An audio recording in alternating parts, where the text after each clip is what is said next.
we've heard from Bostic and Kashkari that this data from Trump's trade war hasn't really told us all that we need to know quite yet, and maybe it won't until September. What are you seeing in your district? Well, I'll agree with you that the published data shows an economy very much on the same trajectory that we've been on for the last year or two. Low unemployment, inflation settling toward target. There's a lot of questions about what happens when these tariffs are imposed, but you know how it is. There's a bunch of companies that advance ordered their product. They may have warned about price increases, but they haven't yet passed on the prices.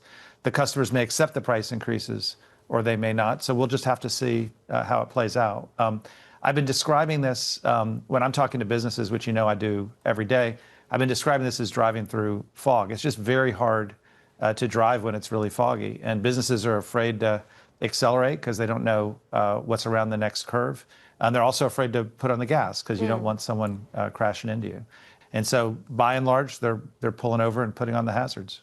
Well, to that point that you're constantly speaking to businesses, is anyone making big investments at this point or hiring decisions? From your conversations, do you get the sense that firms are close to announcing layoffs?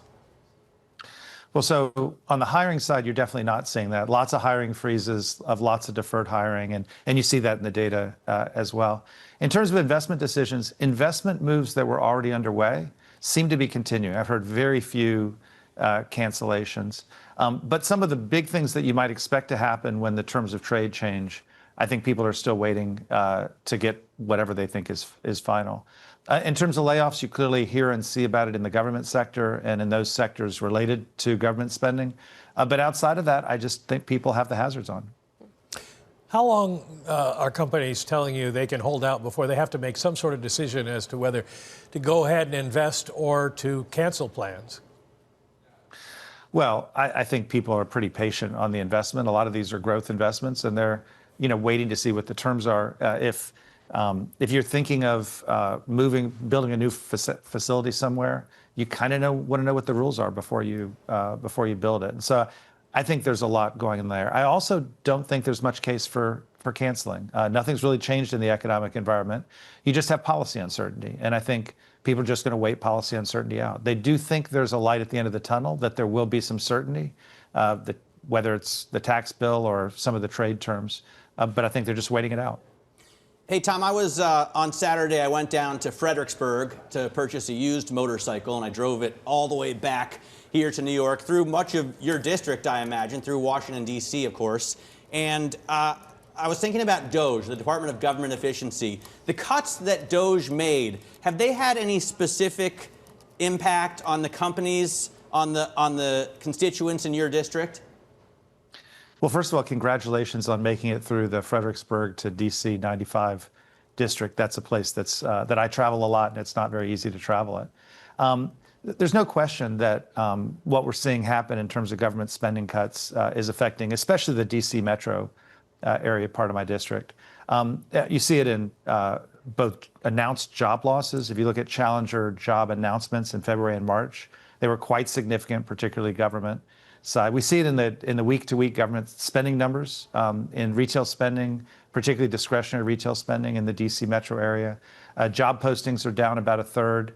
We're even seeing listings come up in the residential real estate area. So you're definitely seeing that impact in D.C. metro.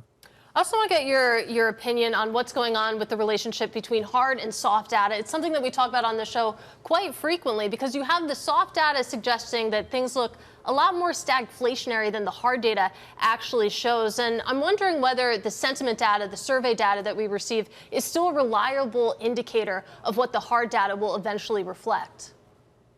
Well, I separate business and consumer sentiment on that. I think business sentiment is a very good indicator of what you're seeing. And what you're seeing in the business sentiment is the surge in optimism that came anticipating pro-business policies after the election has backed off.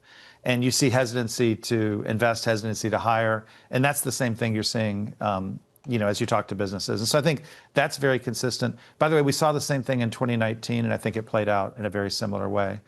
Consumer sentiment, which historically has been strongly correlated with consumer spending, has not seemed to be for the last 2 or 3 years. I think that's pretty simple. inflation is a big bugaboo in people's minds. As you know, everybody hates inflation, and the prospect of inflation drives sentiment down significantly.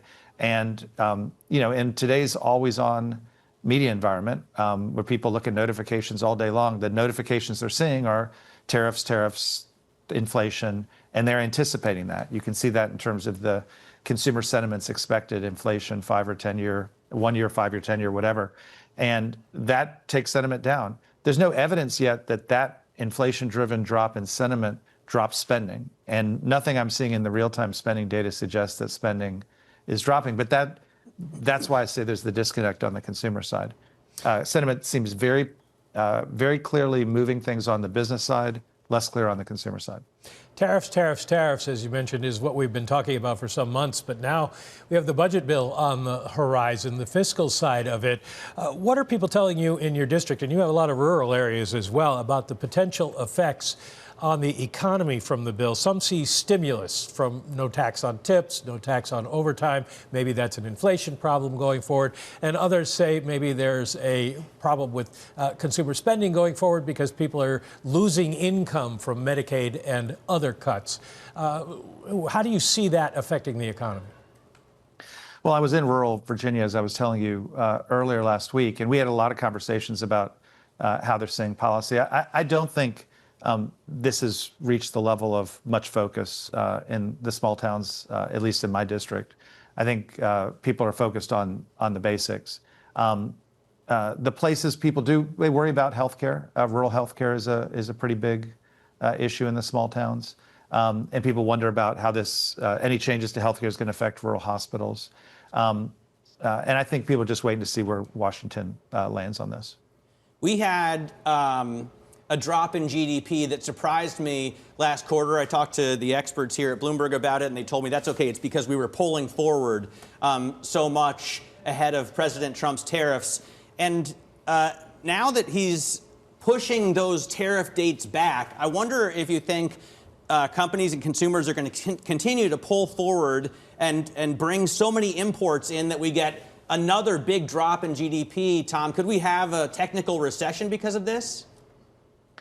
Well, so the businesses who are facing these tariffs go in one of two directions.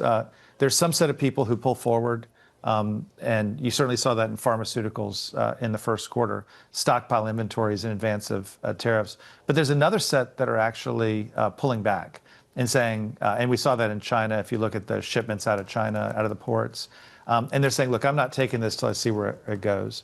Now we've got a different tariff regime in China for some period of time. We're not yet seeing much movement in terms of shipments out of China. It, I think, takes a few weeks to get that going. And I just think we're going to see some back and forth on this this quarter, next quarter, and we just have to get the other side of it. Again, it's part of why I say there's so much fog here, because you might say we had a great consumer spending month in March because auto sales boomed, or you might say that people bought their cars before they saw price increases. Well, as we wrap this up, when you look forward, which part of the mandate do you think will see an effect first, on the inflation side or the employment side? I'm more balanced than a lot of what you read. I could describe to you how some of these forces like tariffs might be inflationary. I can describe to you how other forces like lower gas prices might be disinflationary. I could describe to you how less government spending might be less employment, and that has issues on the employment side.